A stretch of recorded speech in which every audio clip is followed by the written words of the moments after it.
સુરત શહેરમાં જ્યારે આજે ટ્રાફિક અભિયાન ચાલી રહ્યું છે ત્યારે અંદાજિત 200 જેવા સીસીટીવી કેમેરાનું પણ લોકેશન અને જે પણ ટ્રાફિક નિયમોનું સંચાલન ચાલી રહ્યું છે ત્યારે એક માનવતાનું મહેક મોતી ટ્રસ્ટ દ્વારા આયોજિત ટ્રાફિક જાગૃતિ અભિયાન આજે શરૂ થઈ રહ્યું છે ત્યારે તેમના વિશે જરાક વાત કરીશું. આ અભિયાનનો મુખ્ય હેતુ શું? અભિયાનનો મુખ્ય હેતુ એક જ કે આપણે જોઈ રહ્યા છીએ ત્યારે અનેક લોકો સુરત શહેરની અંદર અને અનેક જિલ્લાઓની અંદર રોંગ સાઈડમાં જતા હોય, ચાલુ અને વાત કરતા હોય, 3 સવારીમાં જતા હોય, 4 સવારીમાં જતા હોય ને આવું નજરે દેખાય છે.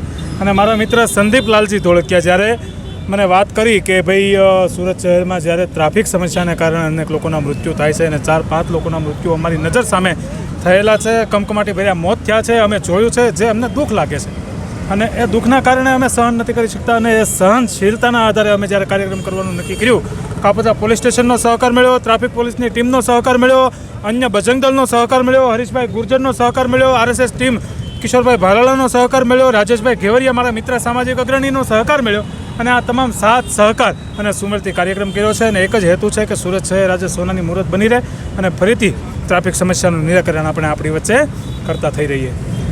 જનતાને શું કહેવા માંગો?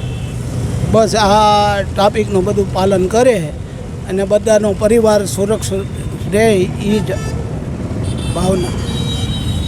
RTO દ્વારા જે અત્યારે જનજાગૃતિ અભિયાન પણ ચાલી રહ્યું છે, અમુક જગ્યાએ મંડપના પણ એ લોકોએ જે વ્યવસ્થા કરી છે એ વિશે આપનું શું કહેવું છે?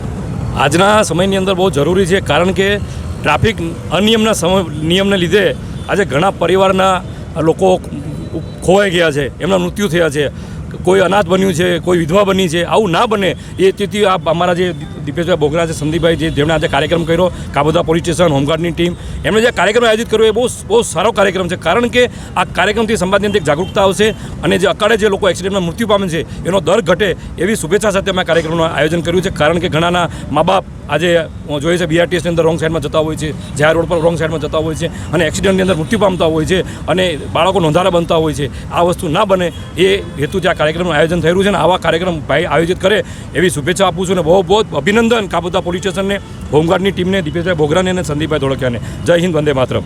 ઓસ્કાર ન્યૂઝ સાથે વાત કરવા બદલ ધન્યવાદ. તમારો પણ ખૂબ ખૂબ ધન્યવાદ. કારણ કે મીડિયા પણ એક ચોથો સ્તંભ હોય છે. મીડિયા પણ એક ચોથો સ્તંભ હોય છે, કારણ કે આ મેસેજ મીડિયા જ અમારો જે કાર્યક્રમ એ મીડિયા જનતા સુધી પહોંચાડે છે. આ તમારો જે ઓસ્કાર ન્યૂઝ છે, તમે અહીંયા આવ્યા અને તમારો સંદેશ આખા ગુજરાતમાં, આખા ભારતમાં પહોંચાડો. કારણ કે જે એક્સિડન્ટ થાય છે ઘણીવાર જોઈએ છે, આખી ગાડી એક્સિડન્ટમાં હોમાઈ જાય, આખું પરિવાર હોમાઈ જાય છે. એવું ના થાય તો હેલ્મેટ પહેરો, રોંગ સાઈડ નહીં ચાલો, 4 સવારી નહીં ચાલો, નિયમનું પાલન કરો. બે શુભેચ્છા. જય હિન્દ, વંદે માતરમ. નિધિ દીપેશ પટેલ. જનજાગૃતિ અભિયાન વિશે આપ શું કહેવા માંગો? બસ એટલું જ કહેવા માંગુ છું કે દરેક વ્યક્તિ આ નિયમોનું પાલન કરે અને દરેક વ્યક્તિ સુરક્ષિત રહે અને રોંગ સાઈડમાં આવતા જતા લોકો એ રોંગ સાઈડમાં આવતા જતા અટકે. આવા અભિયાન સુરતમાં ચાલવા જોઈએ વિશે તમારું શું કહેવું થાય? આવા અભિયાન દરેક જગ્યાએ ચાલુ રહેવા જોઈએ, કારણ કે વ્યક્તિને ખ્યાલ આવે કે આ જગ્યાએ રોંગ સાઈડ આપણે જવું નહીં જોઈએ અને જવાબદારી હોવી જોઈએ આપણી માટે, ટ્રાફિક માટેની, કે ભાઈ આપણે રોંગ સાઈડ જઈએ. જનતાને પણ પોલીસનો સાથ સહકાર મળે એ વિશે તમારું શું કહેવું થાય?